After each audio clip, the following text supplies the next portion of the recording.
Na. La, Tensyonado ang mag-asawang Rosmilda at Isagani habang may sinisilip at pilit na sinisipit gamit ang nipper sa tenga ng mangingisdang si Tata. Tunok lang lagi. Yung kakuanan. Pistol kung uluklok lang siya dito. Ato sa kamputlo ng tunok, no? Pero sa tuwing sinusubukan nilang pugutin ang nasa tenga ni Tata, agay. napapailing siya sa sakit. Agwantaho na lang ang tunok. Kumikislot-kislot pa raw kasi ito.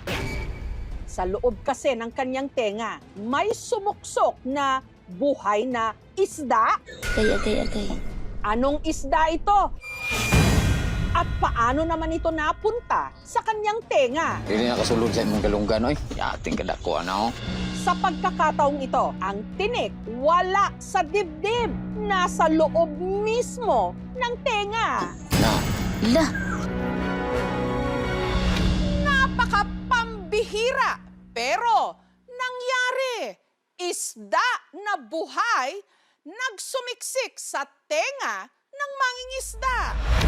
Umaga nitong March 22 nang inupahan si Tata na manlambat ng isda at alimango sa kanilang palaisdaan sa barangay Cabgan, Tambulig, Zamboanga del Sur. Daghan og isda, dako po kong kalin og bahin sahay mabahinan kog 3,000 na 500 ang pinaka gamay. Akong gikuan ang tangkong, sidente po ni sod sa kuang dulunggan. Kulayan ako kaning kuha ang sa kuang diha sa dulunggan. Di man ako makuha kay kisi-kisi din hangtod nga medyo kuyawan po ko ato kay kasi jud og mga sulod yun niya ba. Nagpa-rescue na si Tata kina Isagani at Rosmilda. Na. la, Hanggang sa nakumpirma nila na may isdangang diretsyong nakatalon papasok sa tenga ni Tata. Hindi ako agad nakapaniwala. Sa TV ko lang yun nakikita. Hindi ko lubos akalain na mangyari yun sa tao. Si Rosmilda kumuha ng tiyanik at nipper para sipitin ang maliit pero malaking perwisyong isda. Ayaw, Lucas, ha? Hindi nakasulod sa imong galunggan, oy. Yating kadako, ano? Ang salarin, ang napakamatinik na isda, ang isdang ibis. Duha ka tudlo ana ang gidak-on. Makakain yan ng tao. Pero kailangan muna natin yun. Kunin yung mga tinik-tinik niya sa gilid. Lalabas yung mga isda na yan. Lalo na low tide na. Parang piste talaga kasi malakas yung kumain ng similya ng sugpo. Pwede naman magagamit pang pain or pang feeding sa alimango. Sila ay tinatawag na glass fishes. Sila po ay nakikita natin sa mga kabakawanan, malapit sa baybayin. Ang ibis naman po primarily ay hindi peste. In fact, sa Visayas areas, ito po ay isa sa mga paborito sa coastal communities na kilawin. Madali lang din daw itong mahuli. Pero sa kasong ito, hindi ang ibis na nagsusumiksik sa tenga ni Tata. agay.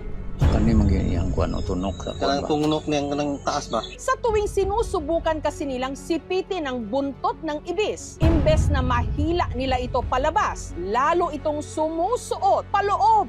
Tapos tunok na babaw ng mga sakit kaya na taas. Ang mga ibis, mabilis naman daw mamatay kapag wala na sa tubig. Pero si Tata, hindi na makapaghintay pa, lalo't nangangamba siyang baka tuluyan siyang mabingi. Kuyawan po ko kay kasi niya og yun og masulod kay magsige magyug siya glihok yun mo suksok man gyud siya sa ilalom. Kaya pinilipit na nila ito at sinipit ng nipper. Wala man, nagamay. Ulo raman niya mo'y nakakuno. Ang kanilang kuan o silik mo yung paon. Kadali ang kanyang paon ng makuha ng silik. Kana pikasa. Hanggang sa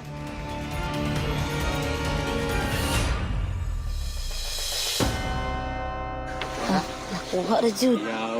Ibis. Ibis no? Dako. Oh, dako yaw. Nakagrabe po. Italag sa honor na ba? Wala yung nabilin tanok. Dago na po.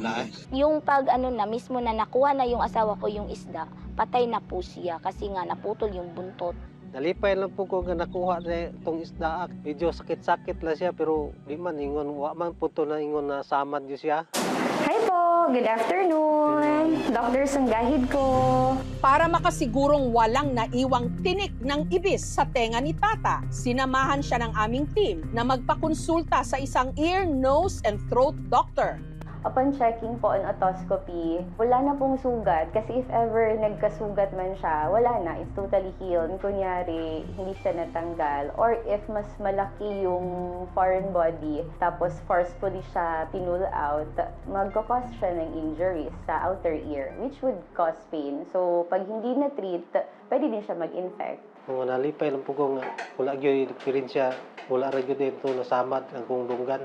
Nipper is not a forceps. It's a cutting tool. Pwede mong ma-break down yung object dun sa mismong location niya. Imbis na makuha mo siya as a whole, magiging durug-durug na siya. Ang ginagawa namin dyan is to drop mineral oil at ang ating baby oil para ma-suffocate and eventually hindi siya mag-struggle dun sa loob at tuluyang pumasok.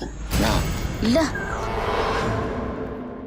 Mag-amping na po kasunod kay masinog. Basig basundan na po niya, pero imposible na kayo. Ang ipinagpapasalamat ni Tata, tuluyan na siyang nabunutan ng tinik, hindi lang sa dibdib, kundi pati sa tenga. nakuha ra jud. Ibis. Ibis din, no? Dako.